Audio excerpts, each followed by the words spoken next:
जय श्री राम, जय बागेश्वर धाम, जय गुरु कृपा। आज हम वाल्मीकि रामायण के अरण्य कांड के 29वें सर्ग को हिंदी में पढ़ेंगे। जय राम रमा रमनम समनम भव ताप भयाकुल पाहि जन्म अब देश सुरेश रमेश विभो शरणागत मांगत पाहि प्रभो। जय राम रमा रमनम सवनम। जय श्री राम। 29वां सर्ग हिंदी में। खर को रथी नौकर गदा हाथ में लिए सामने उपस्थित देख महातेजस्वी भगवान श्री राम पहले कोमल और फिर कठोर वाणी में बोले, निशाचर, हाथी घोड़े और रथों से भरी हुई विशाल सेना के बीच में खड़े रहकर तूने सदा जो क्रूरतापूर्ण कर्म किया है उसकी समस्त लोगों द्वारा निंदा हुई है। जो समस्त प्राणियों को उद्वेग में डालने वाला क्रूर और पापाचारी है, वह तीनों लोगों का ईश्वर हो तो भी अधिक काल तक नहीं टिक सकता। जो लोक विरोधी कठोर कर्म करने वाला है उसे सब लोग सामने आए हुए दुष्ट सर्प की भांति मारते हैं। जो वस्तु प्राप्त नहीं हुई है उसकी इच्छा को काम कहते हैं और प्राप्त हुई वस्तु को अधिक से अधिक संख्या में पाने की इच्छा का नाम लोभ है। जो काम अथवा लोभ से प्रेरित हो पाप करता है और उसके परिणाम को नहीं समझता है, उल्टे उस पाप में हर्ष का अनुभव करता है, वह उसी प्रकार अपना विनाश रूप परिणाम देखता है। जैसे वर्षा के साथ गिरे हुए ओले को खाकर ब्राह्मणी नाम वाली रक्तपुच्छिका नाम वाली कीड़ी अपना विनाश देखती है। राक्षस दंडकारण्य में निवास करने वाले तपस्या में संलग्न धर्मपरायण महाभाग मुनियों की हत्या करके ना जाने तो कौन सा फल पाएगा। जिनकी जड़ खोखली हो गई हो वे वृक्ष जैसे अधिक काल तक नहीं खड़े रह सकते, उसी प्रकार पाप कर्म करने वाले लोग निंदित क्रूर पुरुष ऐश्वर्य को पाकर भी चिरकाल तक उसमें प्रतिष्ठित नहीं रह पाते।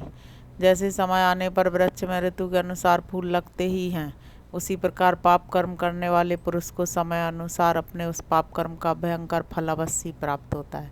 निशाचर जैसे खाए हुए विष मिश्रित अन्न का परिणाम तुरंत ही भोगना पड़ता है, उसी प्रकार लोक में किए गए पाप कर्मों का फल शीघ्र ही प्राप्त होता है।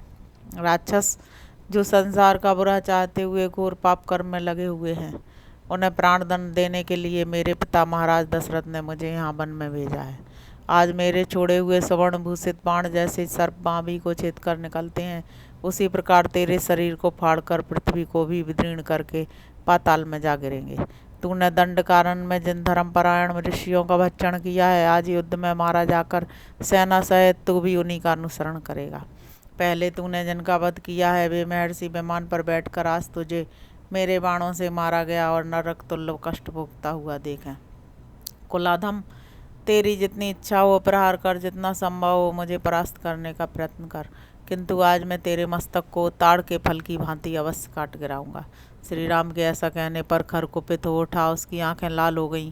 वह क्रोध से अचेत सा होकर हंसता हुआ श्री राम को इस प्रकार उत्तर देने लगा, दशरथ कुमार, तुम साधारण राक्षसों को युद्ध में मारकर स्वयं ही अपनी इतनी प्रशंसा कैसे कर रहे हो? तुम प्रशंसा के योग्य कदापि नहीं हो। जो श्रेष्ठ पुरुष पराक्रमी अथवा बलवान होते हैं वे अपने प्रताप के कारण अधिक घमंड में भरकर कोई बात नहीं कहते हैं। राम, जो क्षुद्र अजितात्मा और क्षत्रिय कुल कलंक होते हैं वे ही संसार में अपनी बड़ाई के लिए व्यर्थ डींग हाँका करते हैं। जैसे इस समय तुम बढ़ बढ़ कर बातें बना रहे हो, जबकि मृत्यु के समान युद्ध का अवसर उपस्थित है, ऐसे समय में बिना किसी प्रस्ताव के ही सम्रांगण में कौन वीर अपनी कुलीनता प्रकट करता हुआ आप ही अपनी स्तुति करेगा। जैसे पीतल स्वर्ण शोधक आग में तपाए जाने पर अपनी लघुता को ही व्यक्त करता है, उसी प्रकार अपनी झूठी प्रशंसा के द्वारा तुमने सर्वथा अपने ओछेपन का ही परिचय दिया है। क्या तुम नहीं देखते कि मैं नाना प्रकार के धातुओं की खानों से युक्त तथा पृथ्वी को धारण करने वाले अविचल कुल पर्वत के समान यहाँ स्थिर भाव से तुम्हारे सामने गदा लेकर खड़ा हूँ। मैं अकेला ही पासधारी यमराज की भांति गदा हाथ में लेकर रणभूमि में तुम्हारे और तीनों लोगों के भी प्राण लेने की शक्ति रखता हूँ। यद्यपि तुम्हारे विषय में मैं इच्छानुसार बहुत कुछ कह सकता हूँ, तथापि इस समय कुछ नहीं कहूँगा, क्योंकि सूर्यदेव अस्ताचल को जा रहे हैं, अतः युद्ध में विघ्न पड़ जाएगा। तुमने 14,000 राक्षसों का संहार किया है, अतः आज तुम्हारा भी विनाश करके मैं उन सबके आंसू पहुँचूंगा, उनकी मौत का बदला चुकाऊंगा। ऐसा कहकर अत्यंत क्रोध से भरे हुए खर ने उत्तम बलय से विभूषित तथा प्रज्वलित वज्र के समान भयंकर गदा को श्री रामचंद्र जी के ऊपर चलाया। खर के हाथों से छूटी हुई वह दीप्तमान विशाल गदा वृक्षों और लताओं को भस्म करके उनके समीप जा पहुंची। मृत्यु के पास की भांति उस विशाल गदा को अपने ऊपर आती देख श्री रामचंद्र जी ने अनेक बाण मारकर आकाश में ही उसके टुकड़े टुकड़े कर डाले। बाणों से विदीर्ण एवं चूर चूर होकर वह गदा पृथ्वी पर गिर पड़ी, मानो कोई सर्पणी मंत्र और औषधियों के बल से गिराई गई हो। इस प्रकार श्री वाल्मीकि निर्मृतार्ष रामायण आदि काव्य के अरण्य कांड में 29वां सर्ग पूरा हुआ। अब हम 30वां सर्ग हिंदी में पढ़ेंगे। धर्म प्रेमी भगवान श्री राम ने अपने बाणों द्वारा खर की उस गदा को विदीर्ण करके मुस्कुराते हुए रोष सूचक बात कही। राक्षसाधम, यही तेरा सारा बल है जिसे तूने इस गदा के साथ दिखाया है। अब सिद्ध हो गया कि तू मुझसे अत्यंत शक्तिहीन है। व्यर्थ ही अपने बल की डींग हाँक रहा था। मेरे बाणों से छिन्न भिन्न होकर तेरी यह गदा पृथ्वी पर पड़ी हुई है। तेरे मन में जो यह विश्वास था कि मैं इस गदा से शत्रु का वध कर डालूंगा, इसका खंडन तेरी इस गदा ने ही कर दिया। अब यह स्पष्ट हो गया कि तू केवल बातें बनाने में ढीठ है। तूने जो यह कहा था कि मैं तुम्हारा वध करके तुम्हारे हाथ से मारे गए राक्षसों का भी आंसू पहुँचूंगा, तेरी वह बात भी झूठी हो गई। तू नीच क्षुद्र स्वभाव से युक्त और मिथ्याचारी राक्षस है।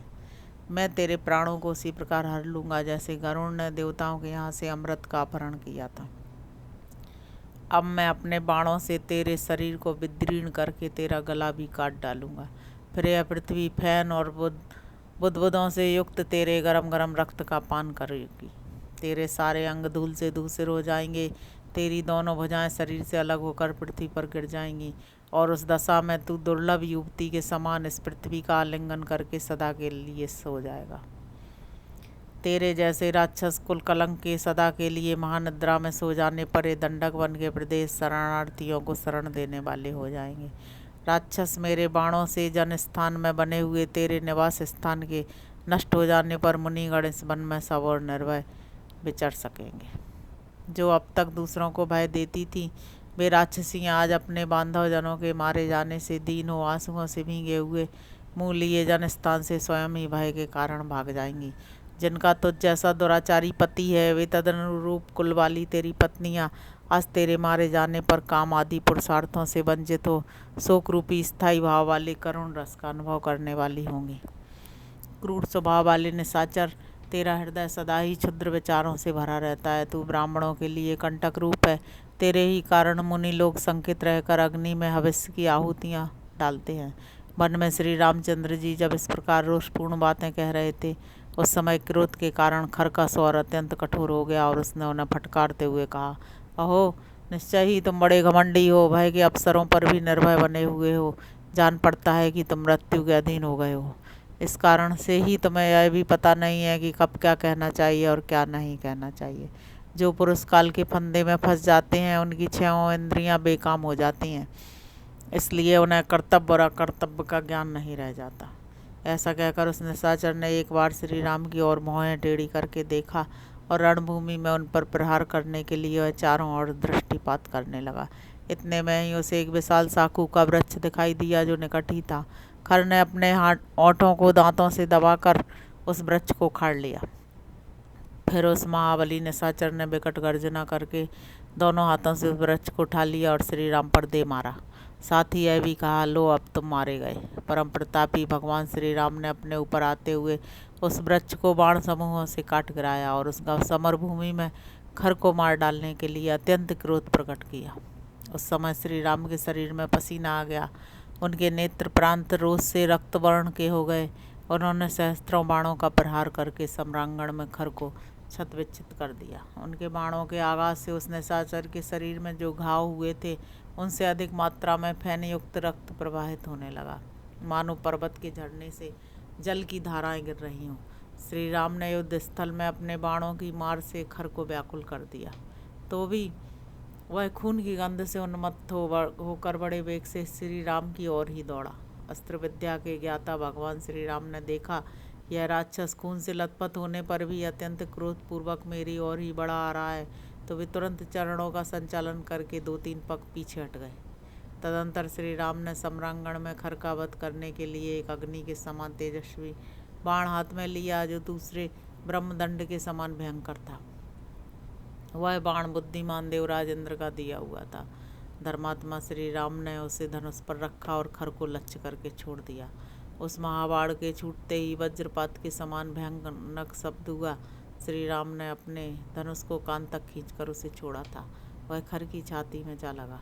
जैसे श्वेत वन में भगवान रुद्र ने अंधकासुर को जलाकर भस्म किया था, उसी प्रकार दंडक वन में श्री राम के उस बाण की आग में जलता हुआ निशाचर खर पृथ्वी पर गिर पड़ा। जैसे वज्र से वृत्रासुर, फैन से नमुची और इंद्र की असनी से बलासुर मारा गया था, उसी प्रकार श्री राम के उस बाण से आहत होकर खर धराशायी हो गया। इसी समय देवता चारणों के साथ मिलकर आए और हर समय भरकर दुदुम्बी बजाते हुए वहाँ श्री राम के ऊपर चारों ओर से फूलों की वर्षा करने लगे। उस समय उन्हें यहाँ देखकर बड़ा आश्चर्य हुआ था कि श्री राम ने अपने पैन में बाणों से 1.5 मुहूर्त में ही इच्छानुसार रूप धारण करने वाले खर, दूषण आदि 14,000 राक्षसों को इस महासमर में संहार कर डाला। वे बोले, अहो, अपने स्वरूप को जानने वाले भगवान श्री राम का यह कर्म महान और अद्भुत है। इनका बल पराक्रम भी अद्भुत है और इनमें भगवान विष्णु की भांति आश्चर्यजनक दृढ़ता दिखाई देती है। ऐसा कहकर वे सब देवता जैसे आए थे वैसे ही चले गए। तदंतर बहुत से राज ऋषि और अगस्त आदि महर्षि मिलकर वहाँ आए तथा प्रसन्नतापूर्वक श्री राम का सत्कार करके उनसे इस प्रकार बोले, रघुनंदन, इसीलिए महातेजस्वी पाकाशासन पुरंदर इंद्र सरभंग मुनि के पवित्र आश्रम पर आए थे और इसी कार्य की सिद्धि के लिए महर्षियों ने विशेष उपाय करके आपको पंचवटी के इस प्रदेश में पहुंचाया था। मुनियों के शत्रु रूप इन पापाचारी राक्षसों के वध के लिए ही आपका यहाँ शुभागमन आवश्यक समझा गया था। दशरथ नंदन, आपने हम लोगों का यह बहुत बड़ा कार्य सिद्ध कर दिया। अब बड़े बड़े ऋषि मुनि दंडकारण्य के विभिन्न प्रदेशों में निर्भय होकर अपने धर्म का अनुष्ठान करेंगे। इसी बीच में वीर लक्ष्मण भी सीता के साथ पर्वत की कंदरा से निकलकर प्रसन्नतापूर्वक आश्रम में आ गए। तत्पश्चात महर्षियों से प्रशंसित और लक्ष्मण से पूजित विजयी वीर श्री राम ने आश्रम में प्रवेश किया। महर्षियों को सुख देने वाले अपने शत्रुहंता पति का दर्शन करके विदेहराज नंदिनी सीता को बड़ा हर्ष हुआ। उन्होंने परमानंद में निमग्न होकर अपने स्वामी का आलिंगन किया। राक्षस समूह मारे गए और श्री राम को कोई क्षति नहीं पहुंची, यह देख और जानकर जानकी जी को बहुत संतोष हुआ। प्रसन्नता से भरे हुए महात्मा मुनि, जिनकी भूरी भूरी प्रशंसा कर रहे थे तथा जिन्होंने राक्षसों के समुदाय को कुचल डाला था, उन प्राण वल्लभ श्री राम का बारंबार आलिंगन करके उस समय जनक नंदिनी सीता को बड़ा हर्ष हुआ। उनका मुख प्रसन्नता से खिल उठा। इस प्रकार श्री वाल्मीकि निर्मित आर्ष रामायण आदि काव्य के अरण्यकांड में 30वां सर्ग पूरा हुआ। जय श्री राम, जय बागेश्वर।